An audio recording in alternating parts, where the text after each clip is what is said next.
Hello നമസ്കാരം, ഞാൻ doctor Robin Radhakrishnan. അല്ല, ആവില്ല, ആകരുതേ എന്ന് ആഗ്രഹിച്ചുകൊണ്ടാണ് നമ്മൾ ഈ വീഡിയോ ഇവിടെ ചെയ്യുന്നത്. നമസ്കാരം, എൻ്റെ പേര് ഉണ്ണി എന്നാണ്.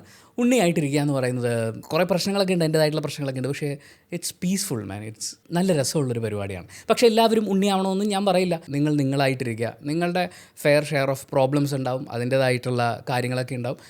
അത് പീസ്ഫുള്ളാണ്. പക്ഷേ ഈ വീഡിയോയിൽ നമ്മൾ അഡ്രസ്സ് ചെയ്യുന്നത് റോബിൻ രാധാകൃഷ്ണനെയാണ്. അത് പറയുമ്പോൾ ഡോക്ടർ റോബിൻ രാധാകൃഷ്ണൻ മാത്രമല്ല, വേറെയും പല ആളുകളുടെ പേരുകൾ നമ്മൾ ഈ വീഡിയോയിൽ മെൻഷൻ ചെയ്യും. ഇവരുടെ ആരുടെയും ഫാമിലി മെമ്പേഴ്സിനെ കുറിച്ച് നമ്മൾ സംസാരിക്കുകയില്ല. അതൊന്നും ദയവേത് നിങ്ങൾ കമൻറ്റ് ബോക്സിൽ കൊണ്ടുവന്നിട്ട് അലക്കി വെളുപ്പിക്കാൻ നിൽക്കരുത്. നമ്മളതെല്ലാം റിമൂവ് ചെയ്യും. കാരണം ഇവിടെ കുറച്ച് ആളുകൾ സ്വന്തമായി ഉണ്ടാക്കിയിട്ടുള്ള അല്ലെങ്കിൽ അവരുടെ പേഴ്സണൽ കോൺഫ്ലിക്റ്റുകളൊക്കെയാണ് ഈ നടന്നുകൊണ്ടിരിക്കുന്നത്. അവിടേക്ക് ഫാമിലിയെ വലിച്ചഴച്ചുകൊണ്ട് വരിക എന്ന് പറയുന്നത്, അവർക്ക് ബുദ്ധിമുട്ടുണ്ടാക്കുക എന്ന് പറയുന്നത് വളരെ മോശമായിട്ടുള്ളൊരു കാര്യമാണ്. ദയവേത് നിങ്ങളത് ചെയ്യില്ല എന്നറിയാം, പക്ഷേ ചെയ്യാൻ മുതിരുമ്പോൾ ഇങ്ങനൊരു കാര്യം മനസ്സിൽ വെക്കുക. എന്തായാലും നമ്മുടെ കമൻറ്റ് ബോക്സിൽ നമ്മളത് അനുവദിക്കില്ല. പിന്നെ ഇപ്പം നടന്നുകൊണ്ടിരിക്കുന്ന പ്രസ് കോൺഫറൻസ്, ഇൻസ്റ്റഗ്രാം ലൈവ്, അതിൻ്റെ കൗണ്ടർ പ്രസ് കോൺഫറൻസ്, ഇതിൻ്റെയൊക്കെ ന്യായങ്ങൾ പറയുക എന്നുള്ളതല്ല ഈ വീഡിയോയിൽ ഉദ്ദേശിക്കുന്നത്. അതിനെക്കുറിച്ച് കൃത്യമായ അന്വേഷിച്ച് തെളിവ് സമർപ്പിക്കാൻ ഡോക്ടർ ഡ്രേക്ക് ഉണ്ട്. വിധി പറയാനും അത് നടപ്പിലാക്കാനും സോഷ്യൽ മീഡിയയിൽ കുറേ തൊഴിലാളികളുണ്ട്. പക്ഷെ അവർ ശരിക്കും കോടതി മുഖാന്തരമാണ് മുന്നോട്ട് പോകേണ്ടത്. നിയമപരമായി കാര്യങ്ങൾ ഡീൽ ചെയ്യുക എന്ന് പറയുന്ന ഒരു സജഷനാണ് നമ്മൾ മുന്നോട്ട് വെക്കുന്നത്. എന്തായാലും ആ പണി നമ്മൾ ഈ വീഡിയോയിൽ ചെയ്യുന്നില്ല. പക്ഷേ സഞ്ചരിക്കുന്ന സ്കാമർ എന്നൊക്കെ പറയുന്നത് പോലെ ഇതുവരെ നമ്മൾ കേട്ടിട്ടുള്ള കുറേ കാര്യങ്ങളുണ്ടല്ലോ, ഇതുവരെ സംഭവിച്ചിട്ടുള്ള കുറച്ച് കാര്യങ്ങൾ. ഇവിടെ എന്ത് കൊക്കനട്ടാണ് ഈ നടക്കുന്നത് എന്ന് നമുക്ക് തന്നെ പോകുന്ന ഇത്രയും കാലമായിട്ട് ഇതൊന്നും ആർക്കും മനസ്സിലാവുന്നില്ലേ എന്ന് ആലോചിച്ച് ദുഃഖം തോന്നുന്ന അങ്ങനത്തെ കുറച്ച് കാര്യങ്ങളെ അവതരിപ്പിക്കാൻ വേണ്ടിയിട്ടാണ് നമ്മൾ ഈ വീഡിയോയിൽ സമയം കണ്ടെത്തുന്നത്. എന്തായാലും വീഡിയോ ആരംഭിക്കുന്നതിന് മുമ്പ് ഈ വളരെ മാനിപ്പുലേറ്റീവ് ആയിട്ടുള്ള ആളുകളുടെ കയ്യിൽ നിന്ന് രക്ഷപ്പെട്ടിട്ടുള്ള, പ്രണയത്തിൻ്റെ ബന്ധത്തിൽ നിന്നായിരിക്കും, ചിലപ്പോൾ സൗഹൃദ വലയത്തിൽ നിന്നായിരിക്കും, ചിലപ്പോൾ പണം കൊടുക്കുന്ന എന്തെങ്കിലും കാര്യത്തിൻ്റെ പേരിലായിരിക്കും, അങ്ങനെ ഏതെങ്കിലുമൊക്കെ തരത്തിൽ വളരെ മാനിപ്പുലേറ്റീവായ ആളുകളിൽ നിന്ന് നേരത്തെ രക്ഷപ്പെടാൻ സാധിച്ചിട്ടുള്ള എല്ലാ ആളുകൾക്കും വേണ്ടി ഒരു നിമിഷം നമുക്കിവിടെ നിശബ്ദത ആചരിക്കാം. അതിനുശേഷം നമുക്ക് വീഡിയോയിലേക്ക് കിടക്കാം. ഡോക്ടർ റോബിൻ രാധാകൃഷ്ണൻ എന്ന് പറയുമ്പോൾ അദ്ദേഹത്തെ നമ്മൾ ബിഗ് ബോസിലാണ് ആദ്യമായിട്ട് കണ്ടു തുടങ്ങുന്നത്. അതിന് മുമ്പ് പുള്ളി എന്തൊക്കെയോ ചെയ്തിട്ടുണ്ടെന്ന് പറയുന്നത് ഞാനൊന്നും കണ്ടിട്ടില്ല. പക്ഷേ ആ ബിഗ് ബോസ് സീസൺ എന്ന് പറയുന്നത് അതിനെക്കുറിച്ചും അത് മുഴുവൻ കുത്തിയിരുന്ന് ഞാനും കണ്ടിട്ടില്ല. ആ സമയത്ത് നമ്മൾ ബിഗ് ബോസ് അനാലിസിസ് ഒന്നും ചെയ്യുന്നില്ലായിരുന്നു. പക്ഷേ ഈ പറയുന്ന അലറൽ നിലവിളി എന്ന് പറയുന്ന ആ ഒരു ശബ്ദം അത് കേരളം മുഴുവൻ അല്ലെങ്കിൽ മലയാളികൾ ഉള്ളിടത്തെല്ലാം 8 ദിക്കും പൊട്ടുമാർ ഉച്ചത്തിൽ കേൾക്കുന്നത് കൊണ്ട് നമ്മളത് കേട്ടിട്ടുണ്ടായിരുന്നു. പിന്നീട് നമ്മുടെ റിയ സലീം എടുത്തുടുക്കുന്നതിന് ശേഷമാണ് ഞാൻ കൂടുതലായിട്ടും ഈ പറയുന്ന നിലവിളിയും കരച്ചിലൊക്കെ കേൾക്കാൻ തുടങ്ങിയത്. പിന്നെ അപ്പോഴേക്കും പുള്ളി പെട്ടെന്ന് ബിഗ് ബോസിൽ നിന്ന് ഔട്ടായി പോവുകയും ചെയ്തു. അതിനുശേഷം കേരളക്കര മുഴുവൻ ഒരു ബിഗ് ബോസ് ഹൗസാക്കി മാറ്റുന്ന റോബിൻ രാധാകൃഷ്ണനെയാണ് നമ്മൾ കാണുന്നത്. കാരണം ബിഗ് ബോസിനകത്ത് അവരൊരു ക്യാരക്ടർ മെയിൻറ്റെയിൻ ചെയ്യുന്നു, അത് വെച്ച് ഫാൻസിനെ ഹോൾഡ് ചെയ്ത് നിർത്തുന്നു, ഇടയ്ക്കിടയ്ക്ക് കണ്ടൻറ്റ് കൊടുത്തുകൊണ്ടിരിക്കുന്നു. അത് വളരെ ഇമ്പോർട്ടൻ്റ് ആണ്. നിങ്ങളൊരു നല്ല മനുഷ്യനായിട്ട് ഇരുന്ന് കഴിഞ്ഞാൽ ബിഗ് ബോസിൽ നിങ്ങൾക്ക് ജയിക്കാൻ പറ്റില്ല. നിങ്ങൾ കണ്ടൻറ്റ് കൊടുത്തുകൊണ്ടിരിക്കണം, ആളുകൾക്ക് അയ്യോ എന്നൊക്കെ പറയുന്ന പോലത്തെ ഒരു ഫീലിംഗ് ഇങ്ങനെ ജനറേറ്റ് ചെയ്തുകൊണ്ടിരിക്കണം. അങ്ങനെ ബിഗ് ബോസ് ഹൗസിന് പുറത്ത് റോബിൻ രാധാകൃഷ്ണൻ ഫാൻസിനെ സ്കാം ചെയ്തത്, ശരിക്കും ഫാൻസിനെ പിടിച്ചു നിർത്തിയെന്നൊക്കെ പറയുന്നതാണ്, പക്ഷേ ബേസിക്കലി ഇതൊക്കെ സ്കാം ആയിരുന്നു കേസ്. അങ്ങനെ റോബിൻ രാധാകൃഷ്ണൻ ബിഗ് ബോസ് ഹൗസിന് പുറത്ത് അദ്ദേഹത്തിൻ്റെ ഫാൻസിനെ സ്കാം ചെയ്ത് ഇത്രയും നാൾ ലൈം ലൈറ്റിൽ നിന്നിട്ടുള്ള നാൾ വഴികൾ നമ്മൾ പരിശോധിക്കുമ്പോൾ ആദ്യം അദ്ദേഹം കോളേജുകളിലേക്കൊക്കെയാണ് തൻ്റെ പ്രവർത്തന മേഖല വ്യാപിപ്പിച്ചിരുന്നത്. എല്ലായിടത്തും പോകുന്നു, അലറി വിളിക്കുന്നു, എൻ്റെ പിള്ളേർ എന്നൊക്കെ പറയുന്ന അങ്ങനത്തെ കുറച്ച് ഡയലോഗുകളും കാര്യങ്ങളൊക്കെ ഉണ്ടായിരുന്നു. കേരളക്കര ട്രോൾ ചെയ്തും പിന്നെ കുറച്ച് ഫാൻസ് ആഘോഷിച്ചൊക്കെ കൊണ്ടു നടന്ന വരികളായിരുന്നു അത്. അപ്പോൾ എല്ലാവരും ആലോചിക്കുന്നുണ്ടായിരുന്നു, ഇയാൾ എന്തീ കാണിക്കണേ, ആവശ്യമില്ലാത്തടത്തൊക്കെ പോയി അലറി വിളിക്കേണ്ട കാര്യം എന്താണ്. പക്ഷേ ആ അലർച്ചയ്ക്ക് ശേഷം അതിൻ്റെ ഒരു കെട്ടടങ്ങലുണ്ടായി. വല്ലയിടത്തും പോയിരുന്ന അലറി വിളിച്ചിട്ട് കാര്യമൊന്നുമില്ല എന്ന് റോബിന് തന്നെ മനസ്സിലായിട്ടായിരിക്കും പുള്ളി അലർച്ചയിൽ നിന്ന് മാറി ഞാനൊരു സിനിമാ താരമാകാൻ പോകുന്നു എന്ന് പറയുന്ന ആ ഒരു ഇമേജ് ബിൽഡ് ചെയ്യാൻ തുടങ്ങി. റോബിൻ്റെ ഭാഗത്തുനിന്ന് ഒരുപാട് നീക്കങ്ങൾ ഉണ്ടായിട്ടുണ്ടെങ്കിലും കേരളക്കര ഞെട്ടിത്തരിച്ചു പോയ ഏഷ്യാനെറ്റും മനോരമയും ഒക്കെ വാർത്തയാക്കിയിട്ടുള്ള ചില നിമിഷങ്ങൾ മാത്രമാണ് നമ്മൾ ഈ വീഡിയോയിൽ സംസാരിക്കുന്നത്. 2022 ജൂൺ മാസം 27-ാം തീയതി റോബിൻ രാധാകൃഷ്ണൻ സ്വന്തം പ്രൊഡക്ഷൻ ഹൗസ് അങ്ങോട്ട് അനൗൺസ് ചെയ്യുകയാണ്. Introducing doctor Robin Radhakrishnan, production number 14. നമ്മൾ ഈ പുള്ളി സിനിമയിൽ അഭിനയിക്കാൻ പോകുന്നു എന്നൊക്കെ അനൗൺസ് ചെയ്യുന്ന സമയത്ത് ഇങ്ങനെ ആദ്യത്തെ പടമാണല്ലോ. പക്ഷേ അതിലെ ഏറ്റവും ഞെട്ടിക്കൽ ഫാക്ടർ എന്ന് പറയുന്നത് സന്തോഷ് ടി കുരുവിള, മലയാളത്തിലെ എണ്ണം പറഞ്ഞ പ്രൊഡ്യൂസേഴ്സിൽ ഒരാൾ, അദ്ദേഹമാണത്രേ ഈ സിനിമ പ്രൊഡ്യൂസ് ചെയ്യുന്നത്. ആരായാലും കേട്ടാലൊന്നും ഞെട്ടിത്തെറിച്ച് പോയില്ലേ. എനിക്ക് തോന്നുന്നു പുള്ളിക്കൊരു യൂട്യൂബ് ചാനലുണ്ട്, ഈ ഡോക്ടർ റോബിൻ രാധാകൃഷ്ണൻ. അതിനകത്ത് പുള്ളി പൂച്ച പമ്മിയിരിക്കുന്ന പോലത്തെ എക്സ്പ്രഷൻസ് ഒക്കെ കൊടുത്തുകൊണ്ട് ഒരുപാട് ലവ് ആൽബങ്ങൾ അഭിനയിച്ചിട്ടുണ്ട്. അതൊരു 13 കൂട്ടിയിട്ടായിരിക്കും ഇത് 14ാമത്തെ ആയിട്ട് പ്രഖ്യാപിച്ചിട്ടുണ്ടാവുക. എന്തായാലും ഡോക്ടർ സന്തോഷ് കുരുവിള ഇതിനെക്കുറിച്ച് പറയുന്നത്, എനിക്കറിയാൻ പാടില്ല സാറേ, ചോറ് തരുമെന്ന് ചോദിച്ചു ഇവിടെ വന്ന് കയറിയതാണ് എന്ന് പറയുന്ന പോലെ എനിക്കറിയാൻ പാടില്ല. ഒരു ദിവസം രാവിലെ ഡോക്ടർ റോബിൻ രാധാകൃഷ്ണൻ വീട്ടിൽ കയറി വന്നിട്ട് പറഞ്ഞു, എന്നെ നായകനാക്കി ഒരു സിനിമ ചെയ്യണമെന്ന്. ഈ സന്തോഷ് ടി കുരുവിളയുടെ പ്രത്യേകത എന്താണെന്ന് വെച്ചാൽ, ആരെങ്കിലും വന്ന അവസരം ചോദിച്ചാൽ അത് ആരാണെങ്കിലും അവരുടെ അടുത്ത് നിന്നെ കൊണ്ട് ഒന്നും നടക്കില്ല, എനിക്ക് സൗകര്യമില്ല, സമയമില്ല, ഞാൻ ചെയ്യില്ല എന്ന് പറയുന്ന ഒരു ഭയങ്കര സ്ട്രോങ് ആയിട്ടുള്ളൊരു നോ കൊടുക്കുക എന്ന് പറയുന്നതിനേക്കാൾ പരിഗണിക്കാമെന്ന് പറയും. അതായത് ഏറ്റവും മാന്യമായ ഒരു തിരസ്കരിക്കലിന് അതിനെ വേണമെങ്കിൽ ട്രീറ്റ് ചെയ്യാം. പക്ഷേ ഡോക്ടർ റോബിൻ രാധാകൃഷ്ണൻ ഇത് കേട്ട് കഴിഞ്ഞപ്പോഴേക്കും പരിഗണിച്ച് കഴിഞ്ഞു എന്നുള്ളൊരു ചിന്തയിലായി. പിന്നീട് സന്തോഷ് ടി കുരുവിളയെ വിളിക്കുമ്പോൾ പറയുന്നത്, ഇദ്ദേഹം ബിഗ് ബോസ് ഹൗസിൽ നിന്ന് പുറത്തായതാണല്ലോ, ഔട്ടായതല്ല, പുറത്താക്കിയതാണ്. അങ്ങനെ പുറത്താക്കിയതിന് ശേഷം ഫൈനലിൽ ദിൽഷയ്ക്ക് വോട്ട് കൊടുക്കണമെന്നൊക്കെ പറയുന്ന ആ ഡയലോഗ് അടിക്കാൻ വേണ്ടി പോകുന്ന സമയത്ത് ഇദ്ദേഹത്തിൻ്റെ ഫാൻസൊക്കെ ഇവിടെ ഇങ്ങനെ ഭയങ്കര ത്വരയിലിരിക്കുകയാണല്ലോ. അയ്യോ ഞങ്ങളുടെ റോബിൻ ചേട്ടൻ എന്ത് ചെയ്യുന്നു, എന്താവാൻ പോകുന്നു എന്ന് ആലോചിച്ചിരിക്കുന്ന സമയത്ത് ഈ ഫാൻസിനെ ഫീഡ് ചെയ്യാൻ വേണ്ടി ബിഗ് ബോസ് ഹൗസിൽ നിന്ന് ഇയാളെ പുറത്താക്കിയിട്ടുള്ള ആളുകളുടെ അടുത്ത് ചെന്നിട്ട്, അവർ ഈ പുറത്തിടക്കുന്ന കോമഡി അലർച്ചയൊന്നും കാണുന്നില്ലല്ലോ, അപ്പോൾ അവിടെയൊക്കെ ചെന്നിട്ട് നീയൊക്കെ എന്നെ പുറത്താക്കിയെങ്കിലും ഞാൻ മലയാള സിനിമയിൽ കയറിയടാ എന്ന് പറയുന്ന ഡയലോഗ് അടിക്കാൻ വേണ്ടിയിട്ട് ഇയാൾക്ക് ഈ അനൗൺസ്മെൻറ്റ് വേണം. അങ്ങനെ സന്തോഷ് ടി കുരുവിള ഈ പറയുന്ന ഡയലോഗ് കേട്ടെങ്കിലും മൈൻഡ് ചെയ്യാതിരുന്നതിനെ തുടർന്ന് ഡോക്ടർ റോബിൻ രാധാകൃഷ്ണൻ തന്നെ സ്വന്തമായ ഒരു പോസ്റ്റർ ഡിസൈൻ ചെയ്ത് സന്തോഷ് ടി കുരുവിളയ്ക്ക് അയച്ചു കൊടുത്തു. ആ പോസ്റ്റർ കാണേണ്ടി വരുന്ന സന്തോഷ് ടി കുരുവിളയുടെ മാനസികാവസ്ഥയെക്കുറിച്ചാണ് ഞാൻ ആലോചിക്കുന്നത്. പുള്ളി തലതല്ലി ചിരിച്ച് തറയിൽ വീണിട്ടുണ്ടാവും. ഒന്നും പറ്റി കാണല്ലേ. എന്തായാലും ഈ പോസ്റ്ററാണ് ഡോക്ടർ റോബിൻ രാധാകൃഷ്ണൻ്റെ ആദ്യത്തെ അനൗൺസ്മെൻറ്റ്. അത് പ്രൊഡക്ഷൻ നമ്പർ 14. ഇതിനിടയിൽ ഈ ലാലേട്ടൻ ഫാൻസിന് സഹിക്കാൻ പറ്റാത്തൊരു കാര്യം, ഒരു സമയത്ത് ലാലേട്ടനെ മുഴുവൻ തകർക്കാൻ വേണ്ടി ഡോക്ടർ റോബിൻ രാധാകൃഷ്ണൻ്റെ ഫാൻസ് കുഴികുത്തി മണ്ണ് വാരി എന്തൊക്കെ പരിപാടിയൊക്കെ ചെയ്ത്. എന്തായാലും ലാലേട്ടൻ്റെ എമ്പുരാൻ സിനിമയിൽ ഇയാളുണ്ട് എന്ന് കാണിക്കാൻ വേണ്ടിയിട്ട് സ്വന്തമായി ഫോട്ടോഷോപ്പ് ചെയ്ത് ഒരു പോസ്റ്റർ ഇറക്കിയിട്ടുണ്ടായിരുന്നു. ലാലേട്ടൻ എമ്പുരാൻ്റെ പോസ്റ്ററിലിരിക്കുന്നു, പൃഥ്വിരാജ് സൈഡിൽ ഇങ്ങനെ ഇരിക്കുന്നു, ഡോക്ടർ റോബിൻ രാധാകൃഷ്ണൻ ഒരു തോക്കും ചൂണ്ടിയിട്ട് അതിൻ്റെ സൈഡിലിരിക്കുന്ന ഫോട്ടോ പുള്ളി എന്നെ ഫോട്ടോഷോപ്പ് ചെയ്തിട്ട് ഈ പോസ്റ്ററും പ്രചരിപ്പിച്ചിട്ടുണ്ടായിരുന്നു. അത് പോട്ടെ, ഒരാളുടെ ഒരു കടുത്ത ആഗ്രഹമാണെന്ന് വിചാരിക്കാം. പക്ഷേ ലോകേഷ് കനകരാജ് അറിഞ്ഞു കഴിഞ്ഞാൽ ഒരു കാരണവശാലും ക്ഷമിക്കാൻ സാധ്യതയില്ലാത്തൊരു കാര്യമാണ് ഇയാൾ രണ്ടാമത് ചെയ്യുന്നത്. അതായത് 2022 ജൂണിൽ ഒരു സ്വന്തം സിനിമ അനൗൺസ് ചെയ്യുന്നു, അതെങ്ങും എത്തുന്നില്ല. ഫാൻസ് അത് മറന്നും തുടങ്ങി. പിന്നെ ഫാൻസിനെ സ്കാം ചെയ്യാൻ അല്ലെങ്കിൽ ഫീഡ് ചെയ്യാൻ അടുത്ത ഐറ്റം വേണമല്ലോ. 2023 ഫെബ്രുവരി മാസം 23 ഏഷ്യാനെറ്റ് ന്യൂസിൽ വന്നിട്ടുള്ള ഒരു കാര്യമാണ് ഇത്. ഡോക്ടർ റോബിൻ രാധാകൃഷ്ണൻ തന്നെ പോസ്റ്റർ അടിച്ച് സ്വന്തമായിട്ട് പോസ്റ്റ് ചെയ്തിട്ടുണ്ടായിരുന്നു. എന്താണ് റോബിൻ കാത്തുവച്ചിരിക്കുന്ന സർപ്രൈസ്? ലോകേഷ് സിനിമാറ്റിക് യൂണിവേഴ്സിലേക്കോ റോബിൻ?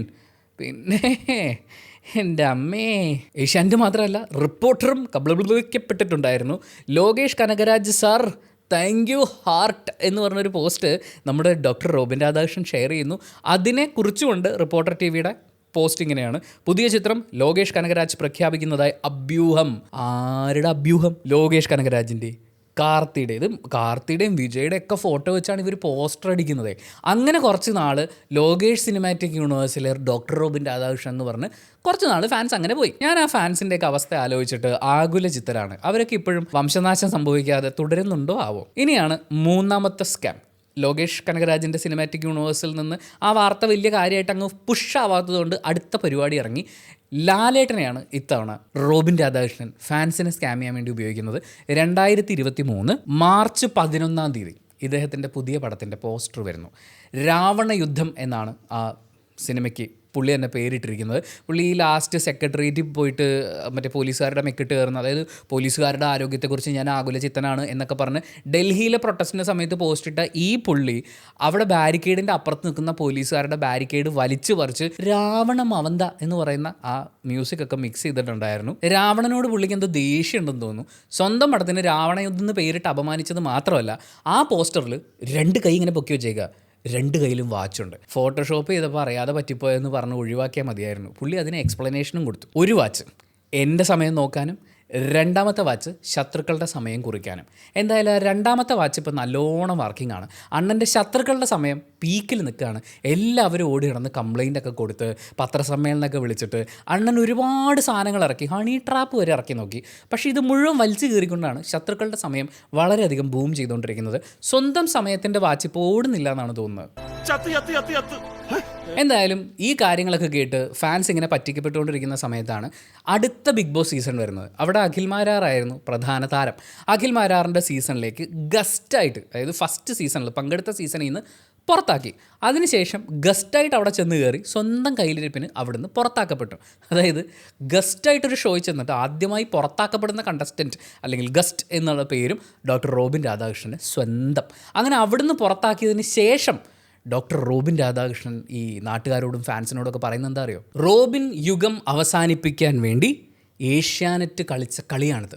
കോർപ്പറേറ്റ് ഓൺലൈൻ കൊട്ടേഷനൊക്കെ പോകുന്നുണ്ട് അത്ര ഇയാളെ ഡീഗ്രേഡ് ചെയ്യാൻ വേണ്ടിയിട്ട് എന്നാണ് ഈ പുള്ളി പറയുന്നത്. കലിയുഗം, ത്രേതായുഗം എന്നൊക്കെ പറയുന്ന പോലെ റോബിൻ യുഗം എന്നൊന്നുണ്ടെന്ന് അയാൾ വിശ്വസിക്കുന്നു എന്ന് ആലോചിക്കുമ്പോൾ എനിക്ക് സങ്കടമുണ്ട്. ആ യുഗം അവസാനിപ്പിക്കാൻ വേണ്ടി ഏഷ്യാനെറ്റ് പൈസ കൊടുത്ത് മറ്റേ ആദ്യത്തെ സീസൺ കഴിഞ്ഞപ്പോഴേ തീർന്ന്, പിന്നെ അലറി വിളിച്ചും ഫേക്ക് ന്യൂസ് സ്പ്രെഡ് ചെയ്തൊക്കെ എങ്ങനെയൊക്കെയോ ഫാൻസിനെ പിടിച്ചു നിർത്തിക്കൊണ്ടിരിക്കുന്നു. ഞാനിപ്പോഴും ആലോചിക്കുന്നു, ഇയാളുടെ ഇൻസ്റ്റഗ്രാം അക്കൗണ്ടിലെ ഫോളോവർ കൗണ്ട് അന്ന് പിടിച്ചതാണ് 1 മില്യൺ, പിന്നെ അനങ്ങിയിട്ടില്ല. ഇതിനിടയിൽ നിങ്ങൾക്കറിയോ ഇൻസ്റ്റഗ്രാം തന്നെ അവരുടെ ഫേക്ക് ആയിട്ടുള്ള അക്കൗണ്ട്, ഇനാക്റ്റീവ് ആയിട്ടുള്ള അക്കൗണ്ട്സ് ഒക്കെ റിമൂവ് ചെയ്തിട്ടുണ്ടായിരുന്നു. അപ്പോഴും റോബിൻ്റെ അങ്ങനെ നിൽക്കുക എന്നാൽ അത് കൂടണ്ടോ? അതുമില്ല. എന്തായാലും അങ്ങനെ നിൽക്കുന്ന റോബിൻ്റെ ആ യുഗം അവസാനിക്കാൻ വേണ്ടിയിട്ട് ഏഷ്യാനെറ്റ് കോർപ്പറേറ്റ് കളിക്കുകയാണെന്നൊക്കെയാണ് ഇദ്ദേഹം പറഞ്ഞു വരുത്തുന്നത്. അത് വിശ്വസിക്കാൻ ഇവിടെ ആളുണ്ടെന്ന് ആലോചിക്കുമ്പോൾ ദുഃഖമുണ്ട്. ചിലപ്പോൾ പറയാൻ പറ്റില്ല, പുള്ളിയെ ഡീഗ്രേഡ് ചെയ്യാൻ പുള്ളി തന്നെ ഉണ്ടല്ലോ. ഇനിയിപ്പോൾ ഏഷ്യാനെറ്റ് എക്സ്ട്രാ ഡീഗ്രേഡ് ചെയ്യുന്നത് സഹിക്കാത്തതുകൊണ്ടായിരിക്കും, ഈ സ്വന്തമായി ഡീഗ്രേഡ് ചെയ്യുന്നതിൻ്റെ കോമ്പറ്റീഷൻ എടുക്കാൻ പറ്റാത്തതുകൊണ്ടായിരിക്കും പുള്ളി അങ്ങനെയൊക്കെ ആ സമയത്ത് പറഞ്ഞു നടന്നത്. എന്തായാലും റോബിൻ യുഗം അവസാനിച്ചിട്ടില്ല. സുരേഷ് ഗോപിജിയാണ് ഇപ്പോൾ ഇടപെട്ടിരിക്കുന്നത്. അതുകൊണ്ട് ഇനിയിപ്പോൾ അവസാനിക്കാൻ സാധ്യതയുണ്ടോ എന്ന് പറയാൻ പറ്റില്ല. ഇനി അങ്ങനെ വന്നു കഴിഞ്ഞാലും ഈ ഇന്ത്യയിലെ രാഷ്ട്രീയ പാർട്ടികൾ മുഴുവൻ എന്നെ അവസാനിപ്പിക്കാൻ ശ്രമിക്കുകയാണ്, നിങ്ങൾ എൻ്റെ കൂടെ നിൽക്കണം ഗ്രാ എന്നൊക്കെ പറഞ്ഞിട്ട് പുള്ളി ഒരു സാധനം ചെയ്യാനുള്ളൊരു സാധ്യതയുണ്ട്. ഇനി റോബിൻ രാധാകൃഷ്ണൻ എന്ന് പറയുന്ന കനലൊരു തരി അടങ്ങിയിട്ടില്ല എന്ന് തെളിയിക്കുന്ന മറ്റൊരു ചാപ്റ്റർ, ഇതിങ്ങനെ ടൈം ലൈൻ അങ്ങോട്ടും ഇങ്ങോട്ടും മാറ്റം ഉണ്ടെങ്കിലും ഇതൊരു സെപ്പറേറ്റ് ചാപ്റ്റർ തന്നെയാണ്. കാരണം ഈ ചാപ്റ്റർ അഖിൽ മാരാറും റോബിൻ രാധാകൃഷ്ണനും എന്ന് പറയുന്ന ചാപ്റ്ററാണ്. അഖിലും റോബിനും തമ്മിലുള്ള ആ ഉരസൽ ആദ്യം സ്റ്റാർട്ട് ചെയ്യുന്നത് വെളുപ്പാങ്കാലം 3 മണിക്ക് ഡോക്ടർ റോബിൻ രാധാകൃഷ്ണൻ എണീറ്റു. നമ്മളൊക്കെ സാധാരണ ആ സമയത്ത് എണീക്കുന്നത് ഒന്നെങ്കിൽ വർക്കൗട്ട് ചെയ്യാനോ യാത്രയ്ക്ക് പോകാനുണ്ടെങ്കിലോ അല്ലെങ്കിൽ മറ്റു പല ആവശ്യങ്ങൾക്കുമാണ്. പക്ഷേ ഈ പുള്ളി വെളുപ്പാങ്കാലം 3 മണിക്ക് ലൈവ് വന്നത് ഹലോ നമസ്കാരം ഞാൻ ഡോക്ടർ റോബിൻ രാധാകൃഷ്ണൻ എന്ന് പറഞ്ഞിട്ട് അഖിൽ മാരാർ ഒരു TV ചാനലിലെ ചർച്ചയിലിരിപ്പുണ്ടായിരുന്നു. ആ ചർച്ചയ്ക്കിടയിൽ അലറൽ വീരൻ എന്ന് പറയുന്നൊരു പദപ്രയോഗം നടത്തി. അത് ഡോക്ടർ റോബിൻ രാധാകൃഷ്ണനെ തന്നെയാണ്, മാത്രമാണ്, ഉറപ്പാണ്. പക്ഷേ അലറൽ വീരൻ എന്ന് പറയുന്ന ആ അധിക്ഷേപം താങ്ങാൻ പറ്റാതെ, വേദന സഹിക്കാൻ പറ്റാതെ ഇദ്ദേഹം വെളുപ്പിന് 3 മണിക്ക് എണീറ്റു. മറ്റൊരു കാര്യം കൂടി ഉണ്ടായിരുന്നു, ഉണ്ണി മുകുന്ദനേക്കാൾ ഫാൻസ് ഉള്ളത് എനിക്കാണ് എന്ന് തെളിയിക്കാനുള്ള വെകിളിമൂത്ത ഡോക്ടർ റോബിൻ രാധാകൃഷ്ണൻ ഉണ്ണി മുകുന്ദൻ പങ്കെടുത്തൊരു പരിപാടിയിൽ 20,000 രൂപ മുടക്കി ആളെ വെച്ച് കൂവിച്ചു എന്ന് പറയുന്നൊരു ആരോപണം കൂടി അഖിൽ മാരാർ ഉന്നയിച്ചിട്ടുണ്ടായിരുന്നു. നമ്മളിതൊന്നും വിശ്വസിക്കുന്നില്ല കേട്ടോ, അഖിൽ മാരാറാണ് പറയുന്നത്, ബാക്കി അതിൻ്റെ വരാനുണ്ട്. എന്തായാലും ഇതൊക്കെ കൂടി കേട്ട് കഴിഞ്ഞപ്പോൾ ഡോക്ടർ റോബിൻ രാധാകൃഷ്ണൻ വിറളി എന്താണെങ്കിലും പൂണ്ടുപോയി. എന്തായാലും അങ്ങനെ പൂണ്ടിട്ട് വെളുപ്പിന് 3 മണിക്ക് എണീറ്റിട്ട് ലൈവ് വരികയാണ് ഗൈസ്. എന്നെ അലറൽ വീരൻ എന്ന് വിളിച്ചതിന് നീ സോറി പറയണമെന്നാണ് രാജപ്പൻ തെങ്ങുമൂട് ഡോക്ടർ റോബിൻ രാധാകൃഷ്ണൻ ഈ ലൈവിൽ വന്ന് പറഞ്ഞു. അതിൻ്റെ കൂടെ വേറൊരു സാധനം കൂടി പറഞ്ഞിട്ടുണ്ടേ, ഞാൻ ഡോക്ടറൊക്കെയാണ്, പക്ഷേ നിനക്കെൻ്റെ ഹിസ്റ്ററി അറിയില്ല. എനിക്കൊന്ന് രാവണ യുദ്ധത്തിൻ്റെ മറ്റേ പോസ്റ്റൊക്കെ ഷെയർ ചെയ്ത് അതിൻ്റെ ഒരു മൂപ്പിൽ നിൽക്കുകയായിരുന്നിരിക്കും. എന്തായാലും ഇങ്ങനൊരു വെല്ലുവിളി കൂടി അഖിൽ മാരാർക്കെതിരെ ഡോക്ടർ റോബിൻ രാധാകൃഷ്ണൻ പറയുന്നുണ്ട്. റോബിൻ അത്രയും കാലം വിചാരിച്ചിരുന്നത് റോബിൻ്റെ അലറലും വെളുപ്പാങ്കാലത്തുള്ള ലൈവ് വോക്കും ഒക്കെയാണ് മെയിനെന്നാണ്. പക്ഷേ അതിലും മൂത്തൊരാളായിരുന്നു അഖിൽ മാരാർ എന്നുള്ളത് പിറ്റേ ദിവസത്തെ അഖിൽ മാരാറിൻ്റെ ലൈവ് കാണുമ്പോഴാണ് കേരളക്കര തിരിച്ചറിയുന്നത്. അഖിൽ മാരാർ ആ ലൈവിൽ പറഞ്ഞ കാര്യം ഞാൻ എക്സാക്റ്റ് ആയിട്ട് പറയാം കേട്ടോ. ചില വാക്കുകൾ ചിലരെങ്കിലും ട്രിഗർ ചെയ്തേക്കാം, പക്ഷേ അഖിലേട്ടൻ പറഞ്ഞു പോയി, എന്ത് ചെയ്യാൻ പറ്റും. ഇവനെന്തോ മാനസിക പ്രശ്നമുണ്ട്. റോബിന് സിനിമ ചെയ്യാൻ ഗോകുലം ഗോപാലിൻ്റെ മുമ്പിൽ ഞാനാണ് ഉണ്ണിമുകുന്ദനെക്കാട്ടിലും വലിയ ആളാണെന്ന് തെളിയിക്കാൻ പൈസ കൊടുത്തു കൂവിച്ചു എന്ന് പറഞ്ഞ് വീണ്ടും അത് ആവർത്തിച്ചു. അടുത്തത് നിങ്ങൾക്ക് ഈ ചില വാക്ക് കേൾക്കുമ്പോൾ ബുദ്ധിമുട്ടുണ്ടെങ്കിൽ എന്നോട് ക്ഷമിക്കുക, പക്ഷേ ഇവരുടെ യൂണിവേഴ്സാണ്, ആ യൂണിവേഴ്സിൽ തൊട്ടാൽ ഭയങ്കര നാറ്റായിരിക്കും. LKG പിള്ളേരോട് പോയി കളി, മലം ഇഷ്ടപ്പെടുന്നവരാണ് നിന്നെ ഇഷ്ടപ്പെടുന്നത്, നാറിയ കളികൾ കളിക്കുന്നയാൾ, ഇങ്ങനെയൊക്കെയുള്ള കുറേ ഡയലോഗൊക്കെ പറഞ്ഞിട്ട് 10 ചോദിച്ചവന് 100 കൊടുക്കുക എന്ന് പറയുന്ന ഒരു പുണ്യപ്രവൃത്തിയാണ് അഖിൽ മാരാർ അദ്ദേഹത്തിൻ്റെ ലൈവിൽ വന്ന് ചെയ്തത്. പക്ഷേ അഖിൽ മാരാർ ബീയിങ് ക്ലാസിക് അഖിൽ മാരാർ ഇലക്ഷൻ്റെ സമയത്ത് ഈ മനുഷ്യൻ പറഞ്ഞാൽ എന്താ അറിയോ, ഈ റോബിൻ രാധാകൃഷ്ണൻ അടക്കം, അതായത് പല ആൾക്കാരും പുള്ളിയെ വിളിച്ചു, അതിൽ റോബിൻ രാധാകൃഷ്ണൻ വിളിച്ചിട്ട് ചേട്ടാ എനിക്ക് എങ്ങനെയെങ്കിലും നല്ലൊരു സീറ്റ് വാങ്ങിച്ചു തരണമെന്നൊക്കെ പറഞ്ഞ് അവൻ എന്നോട് അപേക്ഷിച്ചു. അപ്പം ഞാൻ അവനെ സമാധാനിപ്പിച്ചു, എൻ്റെ അനിയനെ പോലെ ഞാൻ അവനെ സമാധാനിപ്പിച്ചു, എടാ നിനക്ക് ഞാൻ നല്ലൊരു സീറ്റ് വാങ്ങിച്ചു തരാമെന്ന്. എന്തിനാടോ, ഇതൊരെണ്ണം കഴിഞ്ഞല്ലേ, ഇത് താൻ തന്നെയല്ലേ പറഞ്ഞത്, എന്നിട്ട് പിന്നെ എന്തിനാ ഇങ്ങനെ പറഞ്ഞേ. ഇതും പോരാഞ്ഞ് ഇപ്പോൾ ഈ ഇഷ്യൂ ഒക്കെ തുടങ്ങിയ സമയത്ത് അഖിൽ മാരാർ തന്നെ ഒരു സ്റ്റാറ്റസ് ഇട്ടിട്ടുണ്ടായിരുന്നു. അവൻ എന്നെ വിളിച്ചിട്ടുണ്ടായിരുന്നു, 10 ലക്ഷം രൂപ കൊടുത്താൽ ഒറ്റ മാസം കൊണ്ട് അത് 11 ലക്ഷം രൂപയാക്കി തിരിച്ചു തരാമെന്ന് പറഞ്ഞിട്ടുണ്ടായിരുന്നു. അതൊരു തട്ടിപ്പാണെന്ന് മനസ്സിലാക്കി ഞാനന്ന് കൊടുത്തിട്ടുണ്ടെങ്കിൽ ഞാനിപ്പോൾ പാലാരിവട്ട സ്റ്റേഷനിൽ ഇരുന്നേനെ എന്ന് പറയുന്നൊരു കാര്യമാണ്.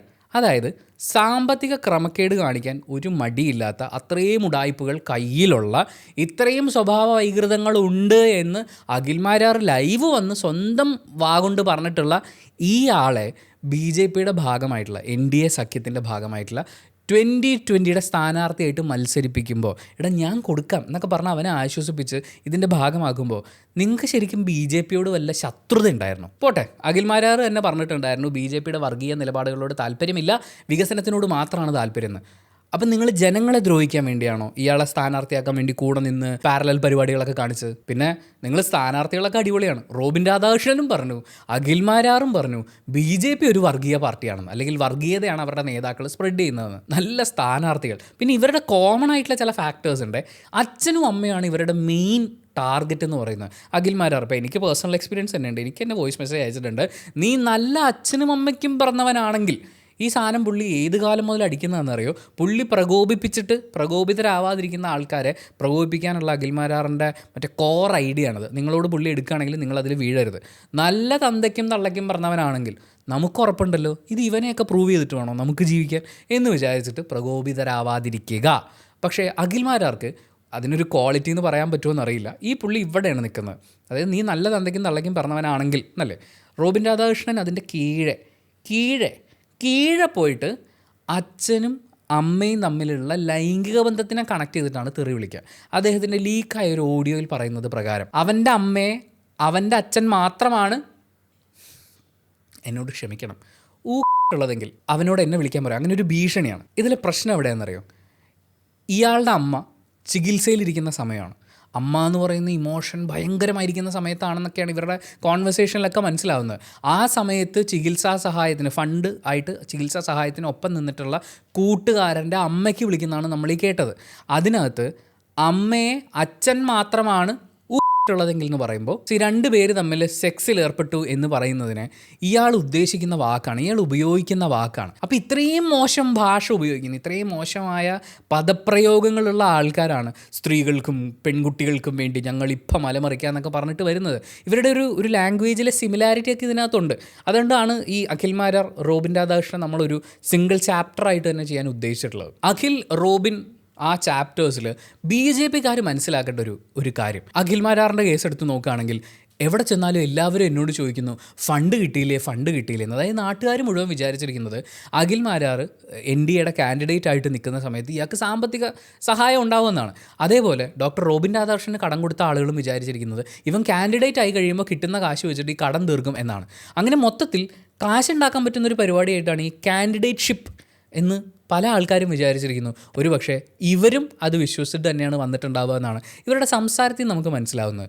നിങ്ങളങ്ങനെ സ്ഥാനാർത്ഥികളാവുന്ന ആളുകൾക്ക് കാശ് കൊടുക്കാനിരിക്കുന്ന പാർട്ടിയാണോ? ഒന്നുമില്ലെങ്കിലും ഒരു ജനാധിപത്യ രാഷ്ട്രമല്ലടോ.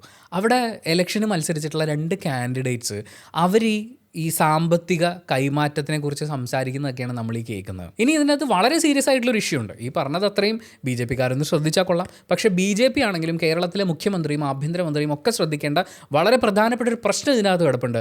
ഡോക്ടർ റോബിൻ രാധാകൃഷ്ണൻ്റെ ഭീഷണിയാണ്. കടം വാങ്ങിച്ചതിന് ശേഷം പൈസ തിരിച്ചു ചോദിക്കുന്ന ആളുകളോടൊക്കെ പറയുന്ന ഭീഷണിയിൽ പല ഉന്നത നേതാക്കളുടെയും പേരെടുത്ത് പറയുന്നുണ്ട്, പാർട്ടിയുടെ പേര് പറയുന്നുണ്ട്, നമ്മുടെ മുഖ്യമന്ത്രിയുടെയും ആഭ്യന്തരമന്ത്രിയുടെയും പേരടക്കം പറഞ്ഞാണ് ഇയാൾ ഭീഷണിപ്പെടുത്തുന്നതെന്നാണ് പറയുന്നത്. ഞാൻ വേറൊരാളെ തീർത്തതുപോലെ നിന്നെയും തീർത്തുകളെയും, നിനക്കെന്നെ അറിയില്ല, എൻ്റെ കോണ്ടാക്ട്സ് ഇതാണെന്ന്. അങ്ങനെ ഒരാൾ പറഞ്ഞു നടക്കുന്നുണ്ടെങ്കിൽ അത് കേരളത്തിൻ്റെ മുഖ്യമന്ത്രിയും ആഭ്യന്തരമന്ത്രിയും വളരെ സീരിയസ് ആയി എടുക്കുകയും അന്വേഷിക്കുകയും ചെയ്യേണ്ട കാര്യമാണ്. പക്ഷേ ഇവർ ഒരേ ട്രാക്കിൽ കുറേ സമയം ഒരുമിച്ച് സഞ്ചരിക്കുന്നുണ്ടെങ്കിലും റോബിൻ വീണ്ടും താഴേക്ക് ഇറങ്ങി പോകുന്നത് ഇപ്പോൾ ഈ ലേറ്റസ്റ്റ് ഇഷ്യൂവിൽ പോലും ഇതിനെക്കുറിച്ച് റോബിൻ സംസാരിച്ച് തുടങ്ങുമ്പോൾ ഇയാളെ ഒരുപാട് പ്രകോപിപ്പിക്കുകയോ ഇങ്ങനെയുള്ള കാര്യങ്ങളൊക്കെ വരുന്നതിന് മുമ്പേ ഇയാളുടെ ഭാഗത്തു നിന്നുള്ള തുടക്കം ഇങ്ങനെയായിരുന്നു. അവർ തമ്മിലുള്ള ബന്ധം എന്താണെന്നൊന്നും എനിക്കറിയില്ല, പിന്നെ ഹണി ട്രാപ്പ് പോലെയുള്ള വാക്കുകളൊക്കെ ഇതിനകത്തേക്ക് കൊണ്ടുവന്നു. അതായത് 2 പേര് തമ്മിലുള്ള ബന്ധത്തിനെ ലൈംഗികവൽക്കരിച്ച് അല്ലെങ്കിൽ അതിനകത്തൊരു സദാചാര പരിപാടിയൊക്കെ കാണിച്ച് ഇങ്ങനെ ഇട്ട് കൊടുത്താൽ ആൾക്കാർ അതും പെറുക്കിയെടുത്തുകൊണ്ട് നടന്നോളും. അയാളെ ഞാൻ ടാർഗറ്റ് ചെയ്ത് അയാളുടെ സ്വഭാവം മോശമാണെന്നൊക്കെ പറഞ്ഞു കഴിഞ്ഞാൽ അയാൾക്കുള്ള സപ്പോർട്ട് നഷ്ടപ്പെടും എന്നുള്ള രീതിയിൽ ആൾക്കാരെ ആക്രമിക്കാൻ ഏത് വാക്കും ഉപയോഗിക്കുക എന്ന് പറയുന്ന നിലയിലേക്ക് തരം താഴ്ന്നു പോകുന്ന കാര്യത്തിൽ അഖിലിനേക്കാൾ നല്ലോണം താഴെ തന്നെയാണ് റോബിൻ രാധാകൃഷ്ണൻ. ഇനി റോബിൻ രാധാകൃഷ്ണനോട് ഒരു തരത്തിലും എനിക്ക് ക്ഷമിക്കാൻ പറ്റാത്ത ദേഷ്യമുണ്ടാകുന്ന ഒരു കാര്യം എന്താണെന്ന് വെച്ചാൽ, ഇദ്ദേഹത്തിൻ്റെ ചാറ്റ് എന്ന് പറഞ്ഞ് എതിർകക്ഷികളായിട്ടുള്ള ആളുകൾ കുറേ വാട്സപ്പ് ചാറ്റുകളൊക്കെ ഇങ്ങനെ കാണിച്ചിട്ടുണ്ടായിരുന്നു. പ്രസിൻ്റെ മുമ്പിൽ, ഓൺലൈൻ മീഡിയക്കാരുടെ മുമ്പിലൊക്കെ കാണിച്ചിട്ടുണ്ടായിരുന്നു. അതിനകത്ത് ജയറാമേട്ടൻ്റെ ഇമോജി, അതായത് ഞാൻ കരയാണ്, ഞാൻ സങ്കടത്തിലാണെന്ന് കാണിക്കാൻ വേണ്ടി ജയറാമേട്ടൻ കരയുന്ന ഇമോജിയൊക്കെയാണ് ഇയാൾ കൂടുതൽ അയച്ചിട്ടുണ്ടായിരുന്നത്. ഈ പത്രസമ്മേളനത്തിൻ്റെ ഭാഗമായിട്ടാണ് ഇത് വെളിയിൽ വന്നതെങ്കിലും ഓൾറെഡി പല ഡയലോഗുകളും അടിച്ച് സ്ട്രാറ്റോസ്ഫിയർ വരെ എത്തിയിട്ടുള്ള ജയറാമേട്ടനെ അവിടുന്ന് അടിച്ചു പരത്തി ബഹിരാകാശത്തേക്ക് കൊണ്ടുപോകാൻ ഈ വിഷയത്തിലേക്ക് എന്തിനാണ് നിങ്ങൾ ആ മനുഷ്യനെ വലിച്ചഴച്ചത്? അതെനിക്ക് ക്ഷമിക്കാൻ പറ്റില്ല. ഇനി അതുപോലെ മറ്റൊരു കോമഡി എനിക്ക് ഫീൽ ചെയ്തത് എന്താണെന്ന് വെച്ചാൽ, നമ്മളിപ്പോൾ ഒരാളുടെ കയ്യിൽ നിന്ന് പൈസ വാങ്ങിച്ചിട്ടുണ്ട്, ഒരു പെർട്ടിക്കുലർ ഡേറ്റിൽ കൊടുക്കാമെന്ന് പറഞ്ഞു, പക്ഷേ അത് നടന്നില്ല. അപ്പോൾ അയാൾ നമ്മൾ തമ്മിലൊരു കോൺവെർസേഷൻ ഉണ്ടാകുന്നു. എന്നിട്ട് പറഞ്ഞ് ഞാൻ ഇന്ന ദിവസം തരാം. അപ്പോൾ അയാൾ പറയുകയാണ് എനിക്കൊരു രേഖ വേണമെന്ന് പറഞ്ഞാൽ നമ്മളൊരു സ്റ്റാമ്പ് ഒട്ടിച്ച പേപ്പറിൽ അല്ലെങ്കിൽ ഒരു മുദ്രപത്രത്തിൽ നമ്മൾ എഴുതി കൊടുക്കും. അതൊരു ലീഗൽ വാല്യൂ ഉള്ളൊരു പേപ്പറാണ്, എഴുതി ഒപ്പിട്ട് കൊടുക്കും. പക്ഷേ ഡോക്ടർ റോബിൻ രാധാകൃഷ്ണൻ വീഡിയോ ആണ് ചെയ്തു കൊടുക്കുക. അതും പുള്ളിയുടെ ഇൻസ്റ്റാഗ്രാം പേജിൽ ഇടുന്നത് പോലെ ഒരു കൊളാബ് പോലെയൊക്കെയാണ് ഈ വീഡിയോ ചെയ്യുന്നത്. എനിക്ക് ആ വീഡിയോ കണ്ടപ്പോൾ കോമഡി തോന്നിയത്, ശരിക്കും ഇദ്ദേഹത്തിന് ഈ 55 ലക്ഷം രൂപ കൊടുത്തു എന്ന് പറയുന്ന ആളില്ലേ, ഈ ആൾ ധനസഹായം ചോദിച്ച് ഡോക്ടർ റോബിൻ രാധാകൃഷ്ണൻ്റെ അടുത്ത് വന്നപ്പോൾ അയാൾക്ക് വീട് വെച്ച് കൊടുക്കാൻ ഡോക്ടർ റോബിൻ രാധാകൃഷ്ണൻ പണം കൊടുക്കാം എന്ന് ഏൽക്കുന്ന പോലെയാണ് എനിക്കത് ഫീൽ ചെയ്തത്. കാരണം കടം വാങ്ങിയിട്ടുള്ള ആൾ എന്നുള്ളതിൽ നിന്ന് മാറിയിട്ട് സഹായധനം കൊടുക്കുന്ന ഒരാൾ എന്ന് പറയുന്ന ആറ്റിറ്റ്യൂഡിലേക്ക്, ഹലോ നമസ്കാരം, ഞാൻ ഡോക്ടർ റോബിൻ രാധാകൃഷ്ണൻ, ഇതെൻ്റെ സുഹൃത്ത്, ഞാൻ ഇദ്ദേഹത്തിന് ഇത്ര രൂപ കൊടുക്കാനുണ്ട്, അത് ഞാൻ ഇന്ന ദിവസം കൊടുക്കാൻ നേരിട്ടുണ്ട്, താങ്ക് യു. അത് കഴിഞ്ഞിട്ടുള്ള സ്നേഹപ്രകടനങ്ങൾ കൊണ്ടുള്ള കുറച്ച് വീഡിയോസും കണ്ടിട്ടുണ്ടായിരുന്നു. അതായത് ഒരു സമ്പൂർണ്ണ ഇൻസ്റ്റഗ്രാം ജീവിയായിട്ട് ജീവിക്കുക എന്നൊക്കെ നമ്മൾ പറയില്ലേ. എനിക്ക് ആ വീഡിയോ ഒക്കെ കൈ വെച്ചുകൊണ്ടിരുന്ന ഇദ്ദേഹത്തിൻ്റെ സുഹൃത്തിനെ ആലോചിക്കുമ്പോഴാണ്. കാരണം ഈ വീഡിയോ എപ്പോൾ പ്ലേ ചെയ്ത് നോക്കിയാലും എന്നാലും ഞാൻ അവൻ്റെ അടുത്ത് പൈസ തിരിച്ചു ചോദിച്ചത് മോശമായി പോയല്ലോ എന്ന് പറയുന്ന ഫീൽ ഉണ്ടാകുന്ന പോലെയാണ് ഈ വീഡിയോസ്. അങ്ങനെ പങ്കെടുത്ത കാര്യങ്ങളും ജനങ്ങളുടെ മുന്നിലേക്ക് ഓരോ തവണ കടന്നു വരുമ്പോഴും, അല്ലെങ്കിൽ ഒരു ഡിസ്കഷൻ പോയിൻ്റ് എന്ന് പറയുന്ന ലെവലിലേക്ക് ഉയർന്നു വരുമ്പോഴെല്ലാം കൈകാര്യം ചെയ്ത വിഷയങ്ങളെല്ലാം പിന്നീട് സ്കാമാണ് എന്ന് തിരിച്ചറിയപ്പെടുന്ന ഒരു വ്യക്തിയെക്കുറിച്ച് നമ്മൾ സംസാരിക്കുമ്പോൾ തീർച്ചയായും നിയമപരമായി ഇതിനെതിരെ നടപടികൾ ഉണ്ടാവണം. പക്ഷേ നിയമപരമായ കാര്യങ്ങളൊക്കെ നിയമത്തിൻ്റെ വഴിക്കാണ് പോവുക, അതിന് അതിൻ്റേതായിട്ടുള്ള സമയമെടുക്കും. ഇവിടെ നമ്മൾ തിരിച്ചറിയേണ്ട കുറച്ച് കാര്യങ്ങളൊക്കെയുണ്ട്. അതിലേറ്റവും പ്രധാനപ്പെട്ട കാര്യം എന്താണെന്ന് വെച്ച് കഴിഞ്ഞാൽ, സ്വന്തം കാര്യം നടക്കാൻ വേണ്ടിയിട്ട് സുന്ദരാ എന്താണ് വിശേഷം, എടോ എങ്ങനെയെങ്കിലും ഒന്ന് ശരിയാക്കി താടോ എന്നൊക്കെ പറഞ്ഞ് അപേക്ഷിക്കുന്ന, അതിനിടയിലൊരു മാനിപ്പുലേഷൻ, റിലേഷൻഷിപ്പ് നിലനിർത്തി കൊണ്ടുപോകാനും ഒക്കെ അതിനെ ഉപയോഗിക്കാൻ വേണ്ടിയിട്ടുള്ള മാനിപ്പുലേഷൻസ് നടത്തുന്ന ആളുകളെ വിശ്വസിക്കാതിരിക്കാനും അവരെ തുടക്കത്തിലെ തന്നെ മനസ്സിലാക്കാനും നമ്മൾ പരമാവധി ശ്രമിക്കണം. നമ്മുടെ അടുത്ത് വരുന്ന വളരെ പോപ്പുലറായിട്ടുള്ള, വളരെ വിശ്വാസയോഗ്യമായ കാര്യങ്ങൾ അവതരിപ്പിക്കുന്ന ആളുകളാണെങ്കിൽ പോലും അവരെ മുഖവിലയ്ക്ക് എടുക്കുന്നതിന് മുമ്പ് നമ്മൾ എപ്പോഴും അലേർട്ടായിട്ടിരിക്കണം. കാരണം വളരെ സ്നേഹത്തിൽ കൂടെ നിന്ന് ആണ് പല ആളുകൾക്കും പണികൾ കിട്ടുന്നത്. അപ്പോൾ അതുകൊണ്ട് നമ്മൾ നമ്മുടെ ബന്ധങ്ങളിൽ ഒരു ക്ലാരിറ്റി ഉണ്ടാക്കേണ്ടതിൻ്റെ ആവശ്യകതയാണ് ഈ വിഷയത്തിൽ നിന്ന് നമ്മൾ ആദ്യം പഠിക്കേണ്ടത്. 2, എന്തെങ്കിലുമൊക്കെ കാര്യത്തിന് തെളിവ് ചോദിക്കുമ്പോൾ വീഡിയോ ചെയ്ത് അയക്കുന്ന ആൾക്കാരെ നമ്പാതെ, ഹലോ നമസ്കാരം, എൻ്റെ പേര് രാമൻകുട്ടി, ഞാൻ ഇയാൾക്ക് ഇത്ര പൈസ കൊടുക്കാനുണ്ട്, ഞാൻ ഇന്ന ദിവസം തന്നേക്കാമെന്ന് പറയുന്നു എന്നൊക്കെ പറഞ്ഞാൽ ഇത് ലീഗലായിട്ടുള്ള ഒരു സാധനമൊന്നുമല്ല, ജസ്റ്റ് ഒരു വീഡിയോ ആണ്. അതിന് എന്ത് ന്യായീകരണം വേണമെങ്കിലും അയക്ക് പറയാം. ഞാൻ അഭിനയിച്ചിട്ടുള്ള രാവണ യുദ്ധം എന്ന് പറയുന്ന സിനിമയുടെ ഒരു സീൻ ഞാൻ അഭിനയിച്ച് നോക്കിയപ്പോൾ ഇദ്ദേഹം കൂടെ ഇരുന്നതാണ്, അപ്പോൾ അങ്ങനെ ചെയ്തൊരു കാര്യമാണ് എന്ന് വരെ നാളെ ചിലപ്പോൾ പറഞ്ഞേക്കാം. അപ്പോൾ അങ്ങനെയൊക്കെ ഉള്ളതുകൊണ്ട് ലീഗലായി നമ്മൾ ചെയ്യേണ്ട കാര്യങ്ങൾ ലീഗലായി ഓൺ പേപ്പർ, ഓൺ റെക്കോർഡ് ചെയ്യേണ്ട കാര്യങ്ങൾ അതങ്ങനെ തന്നെ ചെയ്യുക. അല്ലാത്ത തെളിവുകൾ എങ്ങനെ വേണമെങ്കിലും ഇവർക്ക് മാനിപ്പുലേറ്റ് ചെയ്ത് പറയാൻ പറ്റും. അതിപ്പോൾ ജനിപ്പിച്ച അച്ഛനും അമ്മയും ആണെങ്കിൽ പോലും ലീഗലായി ഫോർവേഡ് ചെയ്യേണ്ട കാര്യങ്ങൾ, ഓൺ പേപ്പർ വരേണ്ട കാര്യങ്ങൾ അങ്ങനെ തന്നെ ഫോർവേഡ് ചെയ്യാം. 3, നമ്മൾ എന്തെങ്കിലും ഒന്ന് പറയുമ്പോഴേക്കും വളരെ മോശം വാക്കുകൾ ഉപയോഗിച്ച്, വളരെ മോശം പദപ്രയോഗങ്ങൾ ഉപയോഗിച്ചുകൊണ്ട് സംസാരിക്കുന്ന, നമ്മളെക്കുറിച്ചൊരു തേർഡ് പേഴ്സണോട് പറയാൻ ഒരു ഉളുപ്പും കാണിക്കാത്ത ആൾക്കാരെ ഫസ്റ്റ് ടൈം തന്നെ കട്ട് ചെയ്ത് കളയുക. ചിലപ്പോൾ നമുക്ക് തുടക്കത്തിലൊന്നും മനസ്സിലാവില്ല, പക്ഷേ ഇവർ ഒരു പ്രാവശ്യം ഇത് ചെയ്യും, നമ്മുടെ അടുത്തുള്ള ടോണ് മാറും, നമ്മളെക്കുറിച്ച് ബാക്കിയുള്ളവരോട് പറയുന്ന ടോണ് മാറും, അപ്പം തന്നെ അലേർട്ട് ആവണം. അല്ലാതെ പിന്നീട് അവർ വന്ന് സോറി കേട്ടോ, അറിയാതെ പറ്റിപ്പോയി, എൻ്റെ അവസ്ഥ നിങ്ങൾ അറിയുന്നില്ലേ, എന്നെ ഒന്ന് സഹായിക്കൂ എന്നൊക്കെ പറയുന്ന സാധനങ്ങളിൽ വീഴാതിരിക്കുക. ഇനി വളരെ ഇമ്പോർട്ടൻ്റ് ആയിട്ടുള്ളൊരു കാര്യമുണ്ട്. നിങ്ങളുടെ കയ്യിൽ നിന്ന് 1 ലക്ഷം രൂപ കടം വാങ്ങിയിട്ടുള്ള ആൾ, ആ 1 ലക്ഷം രൂപ ഞാൻ ഉടനെ തിരിച്ചു തരാം, എനിക്കിപ്പോൾ പാങ്ങില്ല, ഞാൻ പെട്ടെന്ന് തന്നെ തിരിച്ചു തരും, പക്ഷേ ഇപ്പോൾ തൽക്കാലം എനിക്കൊരു 25,000 രൂപയും കൂടി വേണമെന്ന് പറയുമ്പോഴേക്കും ഓൾറെഡി ഒന്ന് വെള്ളത്തിൽ പോയിരിക്കുകയാണ്. അത് തിരിച്ചു തരാൻ തന്നെ ഇവന് കഴിവില്ല. അപ്പോഴാണ് ആ കടം വലുതാക്കുന്നതിനെക്കുറിച്ച് സംസാരിക്കുന്നത്. അപ്പോൾ അവനെ സൂക്ഷിക്കണം എന്നുള്ള കാര്യം മനസ്സിലാക്കുക. ചിലപ്പോൾ ചില വ്യക്തിബന്ധങ്ങളുടെയൊക്കെ ഭാഗമായിട്ട് വളരെ ബുദ്ധിമുട്ടിലായിട്ടുള്ള ഒരാളെ, ഹെൽത്ത് കണ്ടീഷൻസ് ഒക്കെ ഉള്ള ഒരാളെ ഹെൽപ്പ് ചെയ്യാൻ വേണ്ടി നമ്മൾ ചെയ്യുന്നത് അത് ഹെൽപ്പാണെന്ന് മനസ്സിലാക്കി ചെയ്യുക. അല്ലാതെ അതിനെയും കൂടി കടമായി കാണാൻ നിന്ന് കഴിഞ്ഞാൽ ഓൾറെഡി വെള്ളത്തിൽ കളഞ്ഞതിൻ്റെ കൂടെ വീണ്ടും നമ്മൾ കളയുകയാണ്. അത് തിരിച്ചു കിട്ടാൻ സാധ്യത വളരെ കുറവാണ്. സോ സഹായമായും കടമായും ചെയ്യാം. പിന്നെ ഇവരെയൊക്കെ ഫോളോ ചെയ്യുന്ന ഫാൻസിനോടാണ് പറയാനുള്ളത്, വലിയ കാര്യമൊന്നുമില്ല, നിങ്ങൾക്കൊരു മാറ്റവും സംഭവിക്കാൻ പോകുന്നില്ല. ഇത്രയൊക്കെ കണ്ടിട്ടും കഴിഞ്ഞ 2021-22 ആരംഭിച്ചിട്ടുള്ള കോമഡി ഷോയാണിത്. ഇത് ഇത്രയും കാലം കഴിഞ്ഞ് 2026 അവസാനിക്കാറാവുമ്പോഴും നിങ്ങളിതൊക്കെ വിശ്വസിക്കുന്നുണ്ടെങ്കിൽ I'm very sorry for you. And again വീഡിയോയുടെ തുടക്കത്തിൽ പറഞ്ഞ കാര്യം വീണ്ടും ആവർത്തിക്കുകയാണ്. നമ്മൾ ഈ വീഡിയോയിൽ സംസാരിക്കുന്നത് ചില വ്യക്തികളുടെ പേഴ്സണൽ ട്രാൻസാക്ഷൻസും അതുമായി ബന്ധപ്പെട്ടിട്ടുള്ള, അതായത് അവർ മാത്രം ഇൻവോൾവ് ആയിട്ടുള്ള പ്രശ്നങ്ങളും സ്കാമുകളെയും കുറിച്ചിട്ടാണ്. അതിൻ്റെ അർത്ഥം അവരുടെ ഫാമിലി മെമ്പേഴ്സിനെയും വലിച്ചഴിച്ചുകൊണ്ട് വന്ന് നമുക്ക് ഇതിനകത്ത് എന്തും പറയാം എന്നല്ല. അങ്ങനെ നിങ്ങൾ ചെയ്യരുത്, നമ്മൾ ഉദ്ദേശിച്ചിട്ടില്ല. അങ്ങനെ നിങ്ങൾ ചെയ്യുകയാണെങ്കിൽ കമൻറ്റ് ബോക്സിൽ അത്തരം കാര്യങ്ങൾ കാണുകയാണെങ്കിൽ നമ്മളത് റിമൂവ് ചെയ്യുന്നതായിരിക്കും. അവനവൻ ആത്മസുഖത്തിനായി ചെയ്യുന്നവ അവനവൻ തന്നെ അനുഭവിക്കണം എന്ന് പറഞ്ഞുകൊണ്ട് thank you so much for watching this video. Video ഇഷ്ടപ്പെട്ടാൽ ലൈക്ക് ചെയ്യുക, കമൻറ്റ് ചെയ്യുക, ഷെയർ ചെയ്യുക, സബ്സ്ക്രൈബ് ചെയ്യുന്ന കാര്യം, ഹൈപ്പ് ചെയ്യുന്ന കാര്യമൊക്കെ പരിഗണിക്കുക.